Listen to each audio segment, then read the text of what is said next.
जय हिंद, वंदे मातरम। दोस्तों, मैं रवि पांडे अपने YouTube channel study with Ravi sir में आप सभी दोस्तों का, विद्यार्थी मित्रों का स्वागत करता हूं।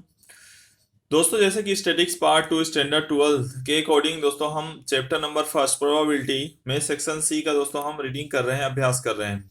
तो जैसे कि दोस्तों सेक्शन सी में ऑलरेडी कुछ सम्स, हमारे शॉर्ट सम्स जो हैं 2 मार्क्स के लिए ऑलरेडी हो चुके हैं। तो आज जो दोस्तों हम आगे के सम्स यानी कि उससे आगे फर्दर कंटिन्यू सम्स जो हैं उनको हम देखेंगे। तो दोस्तों मेरे YouTube channel study with Ravi sir को लाइक, सब्सक्राइब और शेयर करना ना भूलें।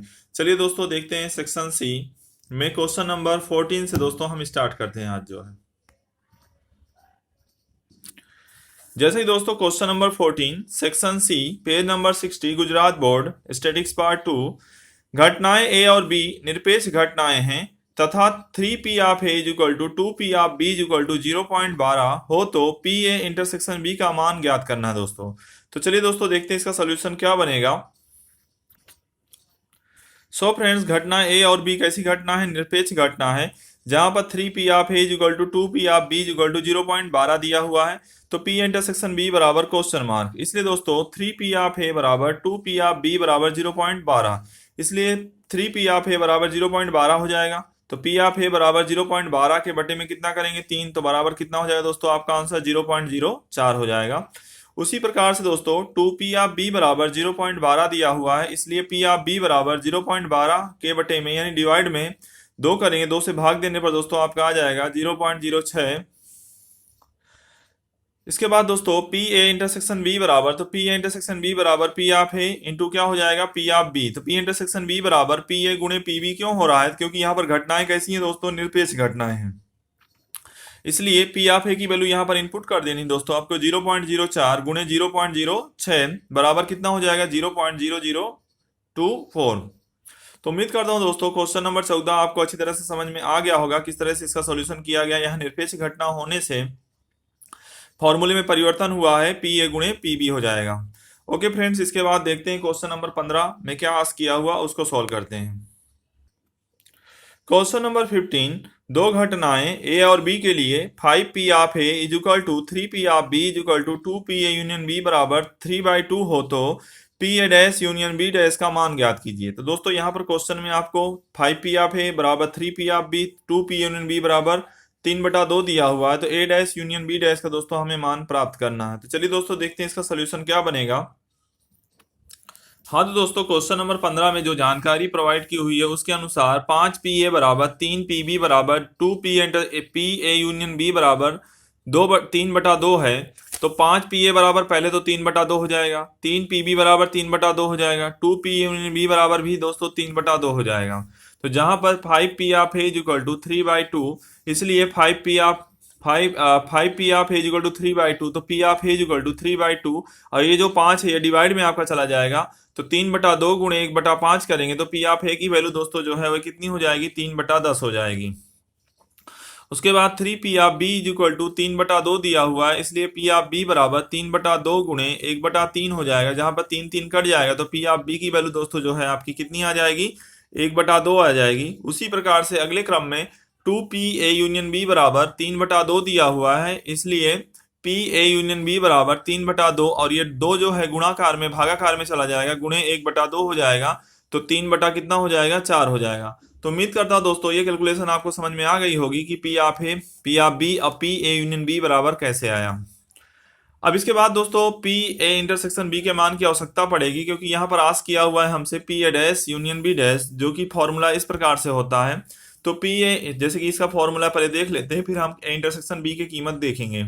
तो P A dash union B dash बराबर हो जाएगा दोस्तों पी ए इंटरसेक्शन बी का होल डैश बराबर 1 minus P A intersection B. तो यहाँ पर पी इंटरसेक्शन बी की आपको जरूरत पड़ेगी, तो पी इंटरसेक्शन बी बराबर P of A plus P of B minus P A union B, जहां पर पी ऑफ ए की वैल्यू 3/10 होगी, पी ऑफ बी की वैल्यू 1/2 होगी और पी यूनियन बी की वैल्यू 3/4 हो जाएगी दोस्तों। तो जहां पर इसका जो लासा निकालेंगे 10, 2 और 4 का लासा जो होगा एलसीएम 20 हो जाएगा।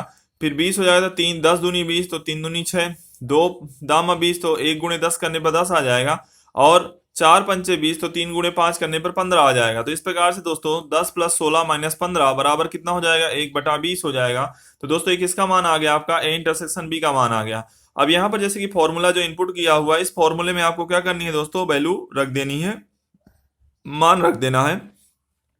तो 1 - 1/20 हो जाएगा, तो 20 × 1 = 20 -1 यानी 20 × 20 -1 तो बराबर कितना हो जाएगा दोस्तों, 19/20 इसका क्या हो जाएगा, आंसर हो जाएगा। तो दोस्तों उम्मीद करता हूं ये प्रश्न भी आपको अच्छी तरह से समझ में आ गया होगा। अब इसके बाद दोस्तों क्वेश्चन नंबर 16 में क्या दिया हुआ, क्वेश्चन नंबर 16 चलते हैं बुक में, देखते हैं क्वेश्चन नंबर 16 में क्या प्रोवाइड किया हुआ है। हाँ तो दोस्तों क्वेश्चन नंबर 16 में दो निरपेक्ष घटनाएं ए और बी के लिए पी ए इंटरसेक्शन बी बराबर 0.12 है तथा पी ऑफ बी बराबर 0.3 है, तो पी ए यूनियन बी का मान ज्ञात कीजिए। तो यहाँ पर दोस्तों पहले तो कहा हुआ है निरपेक्ष घटना, तो जब भी निरपेक्ष घटना का है तो याद रखना है कि पी ए गुणे पी बी दिया हुआ है, और जहां पर पी इंटरसेक्शन बी बराबर 0.12 कहा हुआ है, अब पी बी का मान भी 0.3 है, तो पी यूनियन बी का मान हमें दोस्तों ज्ञात करना है। तो देखते हैं दोस्तों इसका सोल्यूशन क्या बनेगा। प्रश्न की जानकारी क्रमशः मैंने यहाँ पर लिख दी है कि पी इंटरसेक्शन बी बराबर 0.12, पी ऑफ बी बराबर 0.3 है, अब पी ए यूनियन बी बराबर क्वेश्चन मार्क। तो ए और बी दोनों घटनाएं कैसी घटनाएं हैं, निरपेक्ष घटनाएं हैं, इसलिए पी इंटरसेक्शन बी बराबर पी ए गुणे क्या हो जाएगा, पी बी हो जाएगा। जहां पर पी इंटरसेक्शन बी का मान 0.12 है, अब पी ऑफ ए का मान हमें ज्ञात करना है, पी ऑफ बी का मान कितना है, 0.3 है, तो 0.12/0.3 करेंगे तो पी ऑफ ए का मान हमें ज्ञात करना है, इसलिए पी ऑफ ए का मान जो होगा वह कितना हो जाएगा, 0.4 हो जाएगा। अब यहाँ पर पी ए यूनियन बी की कीमत हमें चाहिए, तो पी ए यूनियन बी बराबर P of A plus P of B minus P intersection B हो जाएगा, जहां पर 0.4 प्लस 0.3 माइनस 0.12 हो जाएगा। तो क्रमशः इसको जोड़ने और घटाने पर कितना आ जाएगा, 0.58 आ जाएगा। तो उम्मीद करता हूं दोस्तों ये प्रश्न भी आपको अच्छी तरह से समझ में आ गया होगा कि किस तरह से इसका सॉल्यूशन हमें बनाना है। चलिए दोस्तों इसके बाद देखते हैं क्वेश्चन नंबर 17 में क्या आस्क किया हुआ है। क्वेश्चन नंबर 17 में दोस्तों यदि ए एक्स सच डेट 1 < x 3 यानी x का मूल्य 1 और 3 के बीच हो, और b बराबर जो है 1/2 यानी x का मूल्य जो है 1/2 जितना या उससे बड़ा लेकिन 2 से कम हो, तो a यूनियन b और a इंटरसेक्शन b घटनाएं ज्ञात करनी है। तो यहाँ पर दोस्तों इसको पॉइंट के स्वरूप में भी हम प्रेजेंट कर सकते हैं और नंबर के स्वरूप में भी प्रेजेंट करके इसको बना सकते हैं। चलिए दोस्तों देखते हैं इसका सोल्यूशन क्या बनेगा। सबसे पहले तो ए की जो वैल्यू है वह कितनी है, 1 और 3 के बीच दी हुई है, और बी की जो वैल्यू है वह क्या है, 1/2 जितनी या उससे बड़ी लेकिन 2 से कम दी हुई है। तो ए की जो वैल्यू हो जाएगी वह 1 से बड़ी लेकिन 3 से कम, तो 1 से बड़ी तो 1.01 1.02 डैश डैश डैश करके 2.99 तक हो जाएगा। और दूसरा क्या दिया हुआ है कि बी में जो है एक्स की जो वैल्यू है वह 1/2 जितनी या उससे बड़ी लेकिन कितने से कम है, 2 से कम है, तो 0.5 0.51 0. डैश डैश डैश ऐसे करते जाना है, और 2 के पहले तक यहाँ पर स्टॉप कर देना, तो 1.99 आ जाएगा। अब इसी प्रकार से दोस्तों ए यूनियन बी आपको फाइंड करना, तो ए यूनियन बी का मतलब क्या होता है कि जो कीमत ए जितने एलिमेंट्स यानी कि घटक ए में हो और जो घटक बी में हो सभी घटकों का साथ में समन्वय कर लेना है। तो 0.50 0.51 डैश डैश डैश 2.99 तक जाएंगे पूरे के पूरे एलिमेंट्स। और ए इंटरसेक्शन बी में क्या हो जाएगा दोस्तों, तो ए इंटरसेक्शन बी में जो है आपके जो एलिमेंट्स मिलते जुलते हैं उन एलिमेंट्स को आपको लिख लेना है, यानी जो घटक मिलते जुलते हैं। तो 0.50 0.51 डैश डैश डैश 1.99 तक के मूल्य जो है वह मैच हो रहे हैं। तो दोस्तों यहाँ पर जो है क्वेश्चन नंबर 17 आपका क्या हो जाता है, सोल्व हो जाता है। तो दोस्तों उम्मीद करता हूँ आज के बताए गए क्वेश्चन आपको अच्छी तरह से समझ में आ गए होंगे। नेक्स्ट सेशन में आगे के जो प्रश्न है उन प्रश्नों का दोस्तों हम अभ्यास करेंगे। तो यहाँ पर दोस्तों आज हम अपना सेशन कंप्लीट करते हैं, और दोस्तों मेरे YouTube channel study with Ravi sir को लाइक सब्सक्राइब और शेयर करना ना भूलें। जय हिंद, जय भारत।